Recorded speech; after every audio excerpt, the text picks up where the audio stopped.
The deadly flood crisis in California. Feet of mud burying neighborhoods. More rain on the way. And in the east, one of the biggest snowstorms in years for parts of the Northeast, set to impact holiday travel nationwide.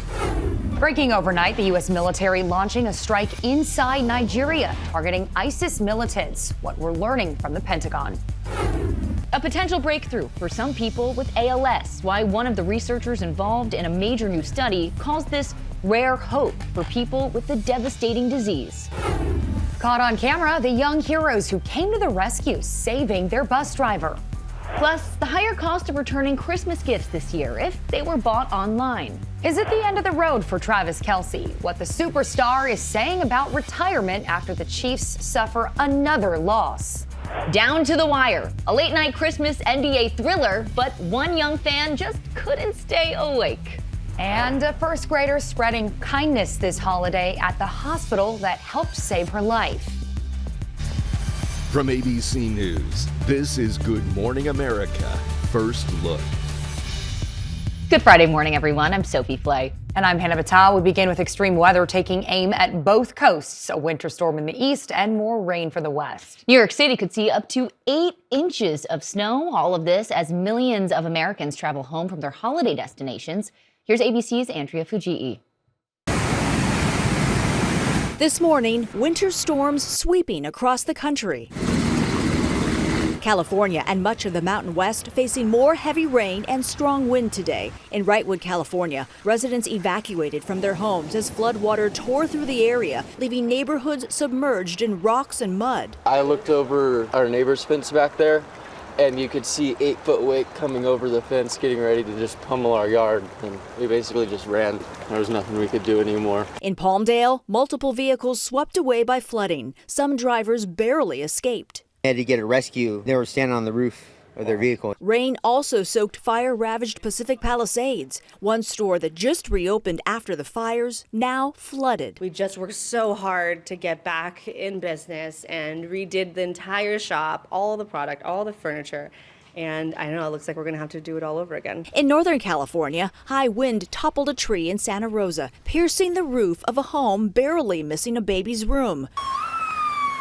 3 deaths are blamed on the California storm. Winter weather also moving across the Midwest. Snow and a wintry mix is expected from the upper Midwest into the Great Lakes today. In the Northeast, snow and icy conditions tonight. Pennsylvania road crews preparing for the danger. Vehicles don't stop on ice, and we'll be doing the treatment to help with that as much as possible. New York City expected to see the biggest snowfall this season tonight. We could certainly see a 6-inch storm in New York City, even better. Off to the north and west, where we have the colder temperatures and maybe a better setup for heavier snow banding. That's where we could put up 8-10 inches of snow. Other parts of the country seeing unusually high temperatures. 70s for New Orleans, 80s in Atlanta. Denver, Colorado saw its warmest Christmas ever, 71 degrees. No gloves, no scarf, no coat. As for this weekend in the Northeast, the snow is expected to end Saturday afternoon with rain on Sunday and expect windy conditions on Monday. Hannah, Sophie. Andrea, thank you. The other big story this morning, President Trump announcing a U.S. strike on ISIS militants in Nigeria, claiming the group has been targeting Christians. On Christmas night, U.S. officials releasing video of a strike on ISIS terrorists in Nigeria. U.S. Africa Command confirms the strikes were carried out in coordination with Nigerian authorities. President Trump, in a social media post, claimed ISIS terrorists have been targeting and viciously killing primarily innocent Christians at levels not seen for many years. Adding, the Department of War executed numerous perfect strikes, as only the United States is capable of doing. ABC's Selena Wang is traveling with the president in Florida. The Pentagon says multiple ISIS terrorists were killed and that it worked with the Nigerian government to carry out this operation. It comes just weeks after Trump ordered the Pentagon to prepare for possible military action if Nigeria didn't do more to stop violence against Christians. I'm hereby instructing our Department of War to prepare for possible action. If we attack, it will be fast, vicious, and sweet, just like the terrorist thugs attack our cherished Christians. Now, Nigeria Nigeria's president doesn't deny the violence, but says previous claims that Nigeria is religiously intolerant does not reflect our national reality. Independent experts say extremist groups have targeted both Muslims and Christians in Nigeria, killing tens of thousands of civilians in recent years. The Christmas strike in Nigeria comes after separate crackdowns on ISIS militants elsewhere in recent days. U.S. forces hitting ISIS targets in Syria after an attack killed 3 Americans. And authorities in Turkey arresting more than 100 suspected ISIS members allegedly plotting Christmas and New Year's attacks in Turkey and Europe. As for this latest strike against ISIS, Defense Secretary Pete Hegseth said he's grateful for Nigeria's cooperation. New fallout from the controversial name change at the Kennedy Center in Washington. This year's Christmas Eve jazz concert was canceled. Host and musician Chuck Redd says he made the decision after the Trump administration announced the president's name would be added to the building. Neither the White House nor the Kennedy Center has commented. Congresswoman Joyce Beatty is suing to have Trump's name removed from the building. The Justice Department says it might need a few more weeks to finish releasing the Epstein files. President Trump, in a new post in social media, once again claiming the scandal related to Jeffrey Epstein is a, quote, hoax from Democrats. The Justice Department says it needs extra time to review the more than 1 million additional documents potentially related to the convicted sex offender. The death toll from the UPS plane crash in Louisville last month has increased. A 15th victim has died from his injuries. He worked at one of the 2 businesses hit when a cargo jet crashed. Investigators determined one of the plane's engines fell off moments after takeoff. Lawsuits have been filed by 2 of the victims' families. A potential breakthrough for some people living with ALS. We're hearing from one of the researchers involved in a major new study. Patients with a rare form of ALS may finally have something they've been waiting for: real hope. Amazing. Like, I actually had some hope. A new study suggests a drug called tofersen can slow and, in some cases, even reverse symptoms in people with a specific genetic form of ALS, a mutation called SOD1. ALS in all forms is a fatal neurological disease that gradually shuts down the nerves that control movement, speech, and breathing. There is currently no cure. After decades of failed trials and no progress, experts say the results of this study stand out. To see people stabilize or get better, 20 to 25% in a clinical trial, is unheard of. It's never happened before. Tofersen was approved by the FDA to treat ALS in 2023. This new study tracked patients for 3 years to see how improvements held up over time. More than 20% of patients who started on the drug early on after their initial diagnosis showed improvements in strength and function. Early treatment also reduced the risk of death nearly in half during the first 6 months. That's my dad's side of the family passed away from ALS. For Jessica Morris, an Illinois mom of 3, the drug has been life-changing. Diagnosed at age 37, Morris was in a wheelchair and crawling up 2 flights of stairs just to get to bed. A couple of months after starting the drug, she says the unexpected happened. I went to get on the step and my leg went to hold my weight, like transition onto the next step. And I thought, I'm just gonna try it. It was not beautiful, it was not pretty, but I made it up the stairs that night. Today, she leaves her wheelchair at home. It's hard to kind of get your mindset around the fact that you have a future, you have, a life that includes a career, includes, your kids growing up and you getting to be there for it. Doctors say these results prove something critical, that ALS is treatable and perhaps someday there will even be a cure. I think that we're going to continue to find drugs that can stabilize, reverse, and lead to some improvement in people with ALS and for all forms of ALS. Even though this drug won't help everyone with the disease, doctors say it's some rare good news in this field of research. Time now for your Friday weather. As California sees more rain, winter storms are moving into the Midwest and parts of the Northeast. The upper Midwest could see freezing rain, while it's all rain in the southern Great Lakes into the Ohio Valley.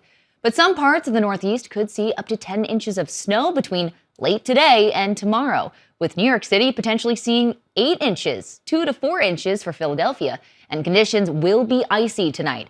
High temperatures today will be in the 70s and 80s in much of the South, but just 20s and 30s in the Northeast and Upper Plains today.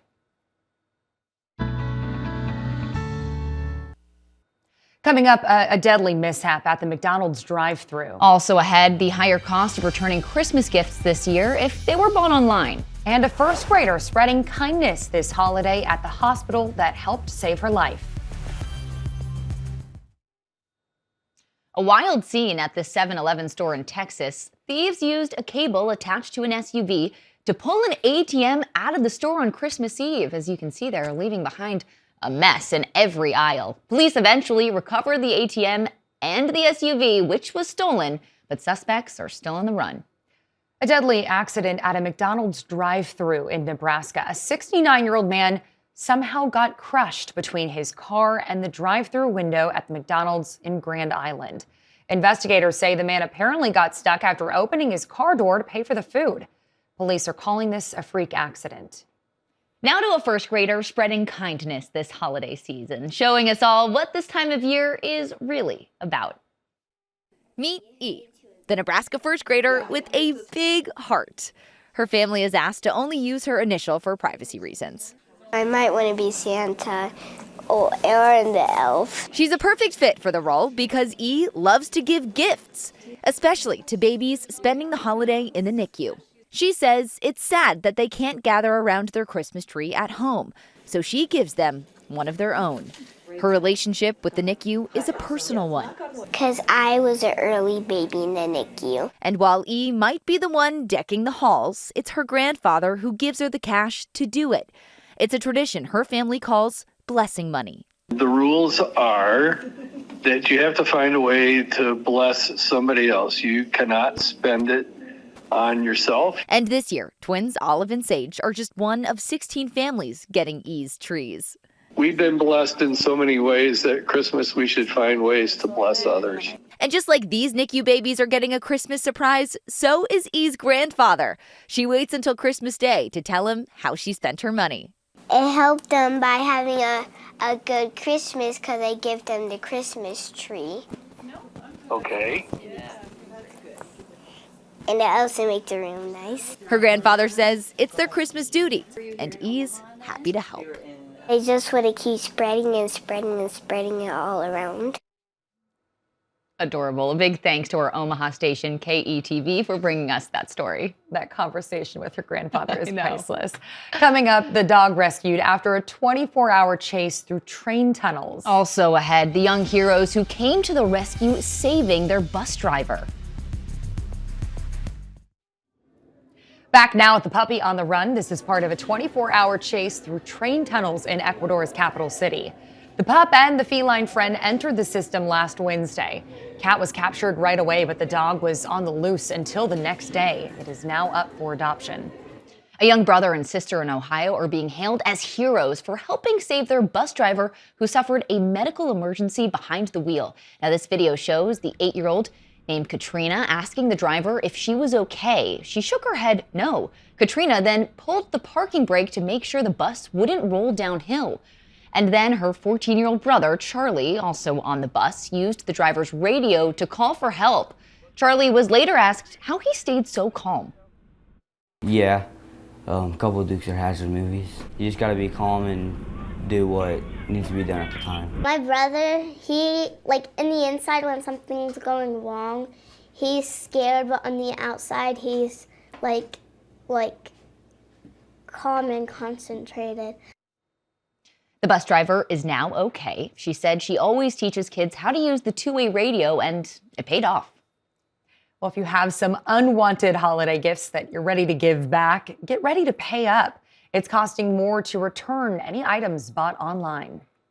Today is Boxing Day, a day when many people ask, should I keep those presents or box them up and return them?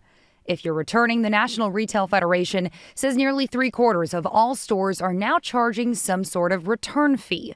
It's sometimes called a restocking fee. For Marshalls and TJ Maxx, it's now $11.99 per package.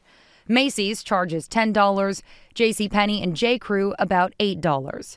It's money you don't get back when you buy a package online and return it in the mail. People may notice that they're seeing more return fees lately. And it's not retailers being sneaky, it's retailers trying to fix a system that got a little bit out of balance. The free returns that were offered trained shoppers to overbuy. And because returns aren't free, the retailer was having to pay, costing retailers about $30 on average. But there are ways to avoid getting charged. Joining a store's loyalty program could exempt you from having to pay that return fee. And you can avoid the fee altogether if you make the trip and return your gift to the actual store. Experts also recommend using those chatbots on store websites to help you return your items faster. Coming up, what we are learning about the $1.8 billion jackpot winner. Plus, Snoop stealing the show during the Christmas Day NFL action.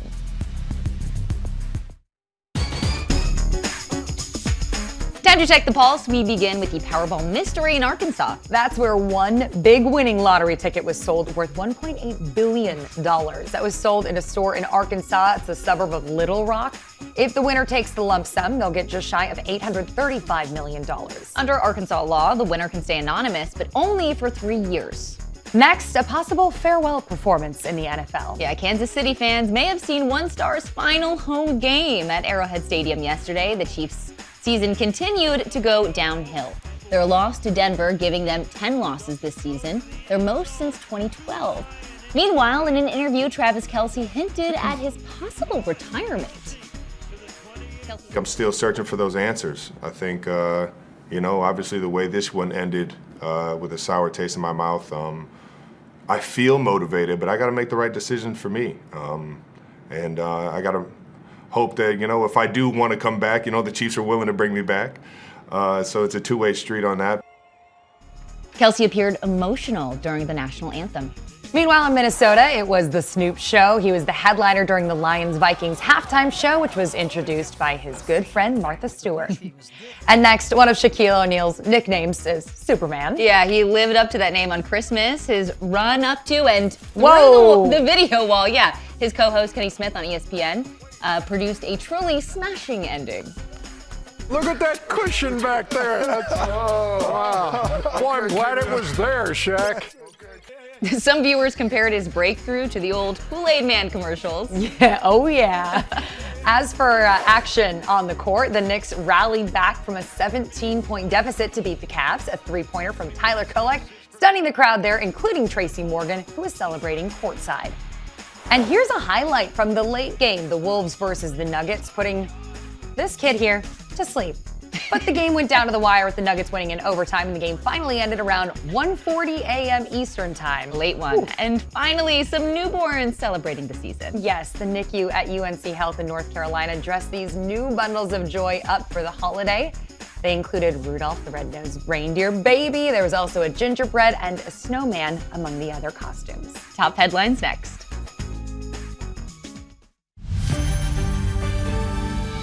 Checking more top stories, 3 people have died in the flooding across California, with more rain today. An evacuation warning was issued for the hard-hit town of Wrightwood, northeast of LA, which was slammed by feet of mud. President Trump says the U.S. military has carried out a deadly strike on ISIS terrorists in Nigeria, accused of attacking Christians in the country. Officials confirmed those strikes were carried out with Nigeria's cooperation. Ukraine's president says Christmas Day peace talks with President Trump's special envoy included substantive details, and he says he'll meet with Trump in the near future. It follows a deadly Russian attack on Christmas hitting a market in one of Ukraine's big cities. Today's weather: in the west, more heavy rain and wind, a winter storm in the Midwest, and pretty mild for the south. Overnight, a snowstorm tonight into tomorrow in the northeast, up to 8 inches in New York City. And finally, 'tis the season for funny, wacky, and bizarre college football bowl games. Danny New has some highlights. Tony scores a touchdown! While the college football playoff rages on in its quest to crown the nation's best team, it's a playable trophy, folks. Folks have also been enjoying a full slate of famously eccentric and wacky bowl games like the Xbox Bowl. Break free at the 10, and Bangura scores. For example, the Scooters Coffee Frisco Bowl. We're going to finish the campaign. Which ended in Ohio University's coach getting gallons of iced coffee poured on his head. Or the famous Idaho Potato Bowl, which saw Washington State's coach getting a shower of French fries. However, just you wait for this weekend.